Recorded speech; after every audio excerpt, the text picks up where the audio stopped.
obligatory. Fasting is one of the five pillars of Islam, like fasting in the month of Ramadan. So when Ramadan comes, we have to do fasting. And here talking about mandatory fasting. Fasting is one of the obligatory pillar of Islam. And in this we're going to learn the hadith عن أبو هريرة رضي الله عنه قال رسول الله صلى الله عليه وسلم إذا دخل رمضان فتحت الأبواب السماء وغلفت أبواب جهنم وسلسلة الشياطين. So when as soon as Ramadan start, what gonna happen? You might have heard this hadith many times. Abu Huraira narrated that Allah's Messenger sallallahu alaihi wasallam stated, when Ramadan comes, the gate of Jannah are open and the gate of hellfire are closed, and the shaitan evil are chained in the prison, imprisoned. This is transmitted in Bukhari and Muslim. So we learn here, it is mentioned that uh, is a dakhala means dal qaf lam means entering. What enters here? Talking about Ramadan, the month of the Ramadan. As soon as month of Ramadan starts, futihati abwab. Futihat is fataha yaftahu, to open. What it opens? Abwab. It's from bab, opening the gate. Asama, sky. And wagulliqat, and closing what? Abwabu jahannam. And here the gates of hell are closed. And wasulsilatil shayatin. Sulsila is from silsila, yani shayatin are chained in the, they will be chained. So here we learn, this is mentioned in this book, and we are doing a book about fasting by Iqbal Kilani. And in this, the first hadith mentioned about fasting is one of the obligatory pillar of Islam. So when we learn fasting is obligatory pillar of Islam, and what we going to learn in this, قال رسول الله صلى الله عليه وسلم بنيان إسلام على 50. So Ibn Umar radiallahu anhuma narrated, transmitted that Allah's Messenger sallallahu alaihi wasallam stated, the Kamseen, Bunyan Islam, the pillar of Islam based on five, Islam is based on five pillars. The five pillars of Islam. The first is Khamsina Shahadata La ilaha illallah Muhammad Rasulullah. Allah is one and there is no deity, and Muhammad sallallahu alaihi wasallam is Allah's Rasul, Prophet Muhammad sallallahu alaihi wasallam. Then after that, Iqamus Salat. The second pillar is the obligatory of Iqamus Salat. When you say La ilaha illallah Muhammad Rasulullah, when you are a Muslim, then you do Salah, five mandatory, Salah. So that is the second pillar of Islam. Then by Itai Zakah. We give Zakah, we all Muslims give Zakah every year. Every year before Eid. You can give zakah like in advance 2 years, but you have to pay off every year before the Eid. That is the zakah. And then al-Hajj. Hajj. Hajj is once in lifetime. If you are doing every year, that's really nice if you are getting the chance. But it is only once in lifetime. You are going and doing Hajj Badal, that's a different story. But mandatory Hajj is only once in lifetime. Sawmi Ramzan, the fifth pillar is fasting in the month of Ramadan, whether it's 29 days or 30 days. And this is transmitted in Bukhari. So we learn that these are the five pillars of Islam, and we have to do it no matter what. When we say we are Muslim, then we have to compulsory do this. So here we learn, when Ramadan comes, the gates of Jannah are open and the gates of hellfire are closed. and the reward for performance of Umrah in the month of Ramadan. So the month of Ramadan, here talking about if you are like performing the Umrah in the month of Ramadan, what will be the reward? So here it says, here they divided in different percept. So percept number 3, the reward for the performance of Umrah in the month of Ramadan is equal to performance of the Hajj. It doesn't means like you are exempted from Hajj. No, you have to do Hajj. That is once in lifetime, but you will be getting the reward equivalent to Hajj. That is the thing mentioned here. So Anas Atta Rahmatullah relates that he heard from Abbas radiallahu anhu that Allah's Messenger sallallahu alaihi wasallam asked a woman of Ansar, Ibn Abbas radiallahu anhuma, had here this hadith talk about they were going somewhere regarding this matter related to the name of the woman, but he had forgotten the name. So why do you not accompany us to perform the Hajj? There were some people were going. So the woman replied, we have 2 camels and my husband and the son gone to Hajj on one of them, and the other camel is in the house. So we transport water, etc. Like they don't have vehicles like today, so they use the camels for transportation. So she was saying, one my husband and father took it, and the other one is I have one more that is for my transportation. So on hearing that, Allah's Messenger sallallahu alaihi wasallam said, when Ramadan comes, perform Umrah. Its reward is equal to that of Hajj. This is transmitted by Muslim. So what we learn from this,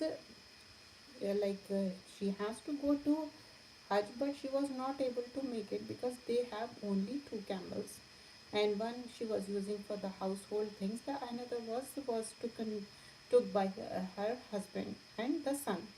The husband and son, they gone to the Hajj. So here we learn that they are not exempted from the Hajj, but when you perform Umrah in the month of the Ramadan, you will get the reward of Hajj. So next hadith we learn, on the day of judgment the fasting will intercede for the person who observe it. Abdullah bin Umar radiallahu anhuma narrated that Allah's Messenger sallallahu alaihi wasallam stated, fast and the Quran will intercede for the servant on the day of judgment. Fast will start saying, O my Lord, I have prevented this servant from eating and drinking and from satisfying his desire. So please accept intercession for him.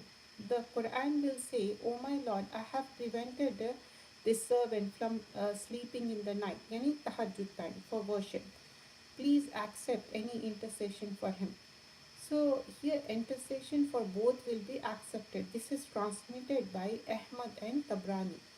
So what we learn, this hadith was narrated by Abdullah ibn Umar radiallahu anhuma. When 2 Sahaba narrate the hadith, then anhuma will be mentioned.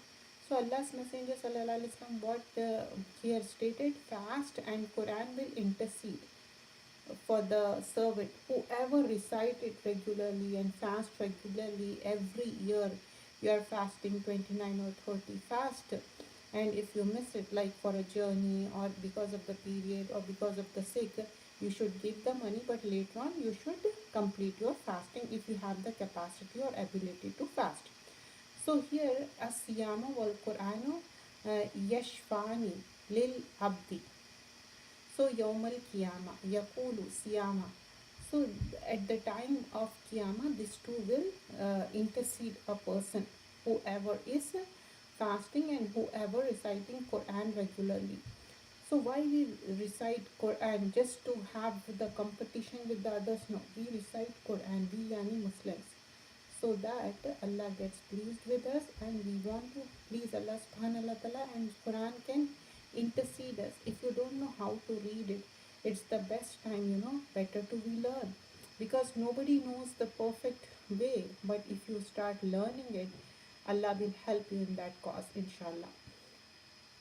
So the reward for every good deed of a person is increased by 10 to 700 times to the intention. Like, if you are doing anything good, the reward for fasting is uh, like without measuring, immeasurable. Abu Huraira narrated that Allah's Messenger sallallahu alaihi wasallam stated that the reward for every good deed of a person is increased by 10 to 700 times according to the intention and the sincerity. But in respect of the reward for the fasting, that is, Allah says, fasting is for me and I myself shall bestow the reward. The person who fasts forgot his desires, eating and drinking for my sake, he will be entitled to two kind of delights. One at the time of breaking the fast and other at the time of meeting the Lord. Allah's Messenger sallallahu alaihi wasallam further stated, the odor of the mouth of a person who fasts is more pleasing to Allah than aroma of musk. He further stated, fast act as a shield against sinful acts. Therefore, when any person is fasting, he should avoid obscene and absurd language. If anyone abuses him or quarrels him, he should say, I am fasting. This is transmitted in Bukhari and Muslim. So here it's a longer hadith. What we learn, first of all, every deed we do depends on intention, and intention is in your heart, and you will be rewarded for the intention. If your intention is to please Allah subhanahu wa ta'ala, and how much you will be rewarded in that at the time of Ramadan, it is immeasurable. Like, yani, you will get infinity beyond your thinking. Allah will give you behisab, without any hisab. So it says 10 to 700 times Allah will increase that, manifold that. But your intention should have the sincerity. And next thing, what we learn, fasting is only for the sake of Allah. Anybody knows that you are fasting? Nobody knows, right? Allah is watching you. You may hide and eat something or drink something, but nobody does that. No Muslim does that. Every Muslim, they sincerely do fasting. They don't drink, they don't eat, they don't sleep properly. They do just to please Allah subhanahu wa ta'ala. So Allah is saying, this is for me, fasting is for me, and Allah will reward the fasting. Like, you can't even imagine how much he will fast. For the fasting he will reward, and fasting is for me and I shall give you the reward, means Allah will give the reward. And there are two kinds of delight. What are the two kinds of delight here? When you are fasting, when you open the fast up, when Maghrib prayer, at the Maghrib azan, at the sunset, when you break the fast, how you feel delighted. That is the one thing it is mentioned, one delight, one of the time when you break the fast at the time of Maghrib, and the other when you meet Allah subhanahu wa ta'ala. That is the another delight. And Allah's Messenger further stated, the odor of the mouth. When you don't eat or drink, there will be a certain kind of odor in your mouth. So that odor, that is more beloved to Allah subhanahu wa ta'ala and to the angels, more than an aroma of musk. Like, just imagine like a ether or perfume kind of thing. So he further stated, fasting is a shield, it's a junnah from sinful act. We all do mistakes, so it's a junnah, it's a protection for us. So we should avoid bad language, bad behavior, any arrogance, and misbehaving. All these things we should avoid, because if somebody is quarreling, fighting with you, you should say, I'm fasting, and not watching anything bad. Some people, they think if you're fasting, you can sit in front of TV, or sit in front of any gadget and watching anything or playing the games. No, fasting, you, in order to get you want to please to Allah subhanahu wa ta'ala, is just not eating, drinking, not using bad language, not doing bad behavior, not doing sinful act. You want to please Allah subhanahu wa ta'ala, so you have to be complete submission towards Allah subhanahu wa ta'ala. Read Quran, do good deeds. If you want to sleep, that is also ibadah, because you want to sleep, so that your energy is saved and you want to please Allah subhanahu wa ta'ala. We'll end here. Subhanakallahumma bihamdika nashhadu an la ilaha illa anta nastaghfiruka wa natubu ilayk. Assalamu